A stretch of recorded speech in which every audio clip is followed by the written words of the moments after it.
ہم 5 سال محبت میں رہے۔ وہ میری اور میں اس کی زندگی تھا۔ وہ بہت نازک مزاج لڑکی تھی۔ وہ پڑھی لکھی تھی اور میں ان پڑھ تھا۔ میں اردو بھی ٹھیک سے نہیں بولتا تھا، پھر بھی ہم ایک دوسرے سے بہت محبت کرتے تھے۔ ہم جب بھی بات کرتے تھے وہ میری انگریزی ٹھیک کروانے میں لگی رہتی، مجھے ڈانٹتی۔ میں 2 سال اس سے بات کرتے کرتے انگلش بولنا سیکھ گیا۔ ہماری محبت کچھ یوں تھی کہ اگر بات نہ کرتے تو ایسا لگتا جیسے دنیا ہی اجڑ گئی ہو۔ بہت وعدے قسمیں، وہ سب باتیں جو محبت کرنے والوں کے درمیان ہوتی ہیں۔ اور پھر ایک دن یوں ہوا کہ میں حسب معمول اپنی دکان پہ تھا اور اس کے میسج کا انتظار کر رہا تھا۔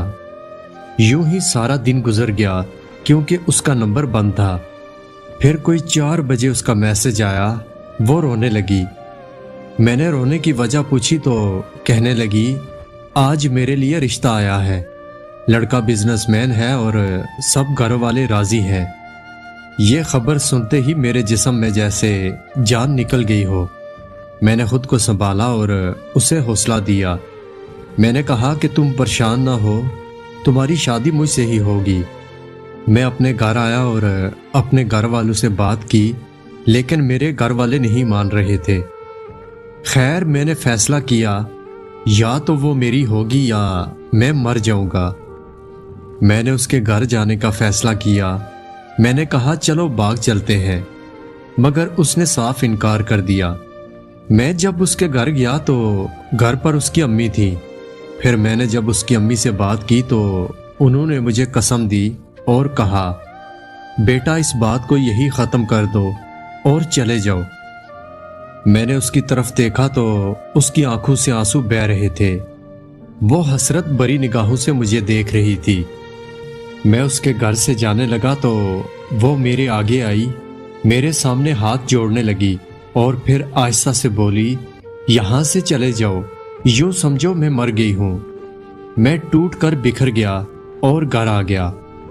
پھر اس نے مجھے فون کیا اور کہنے لگی، میں آپ کے بنا زندہ لاش ہوں، مجھے امی ابو نے اس رشتے کے لیے مجبور کر دیا ہے اور میں آپ کے ساتھ بھاگ کر شادی نہیں کر سکتی۔ خیر میں نے فون بند کر دیا۔ پھر ایک دن اس کی بارات آئی، وہ میرے سامنے کسی اور کی ہو گئی۔ لڑکا بہت امیر تھا۔ میں خاموش ٹوٹے ہوئے آئینے کی طرح اسے دیکھتا رہا۔ دن گزرنے لگے، میں نے اپنی دکان چھوڑ دی اور بیرون ملک چلا گیا۔ 4 سال کے بعد جب واپس آیا تو مجھ کو خبر پہنچی کہ اس کے شوہر نے اس کو جلانا چاہا تھا۔ اس کا آدھا جسم جل چکا تھا۔ اس کا شوہر اس پر بہت ظلم کرتا تھا اور اسے طلاق ہو چکی تھی۔ جب مجھے یہ خبر ملی تو میری روح کانپ گئی۔ جب دوسرے روز وہ مجھے اپنی گلی میں ملی تو اس کا رنگ کالا سیاہ ہو چکا تھا، چہرہ بھی کچھ جل چکا تھا۔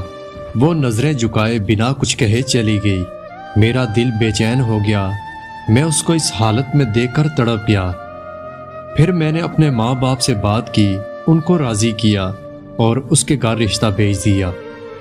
اس کے گھر میں سب لوگ پریشان تھے کہ اس سے اب شادی کون کرے گا۔ جب اس کے گھر والے مان گئے تو اس نے انکار کر دیا۔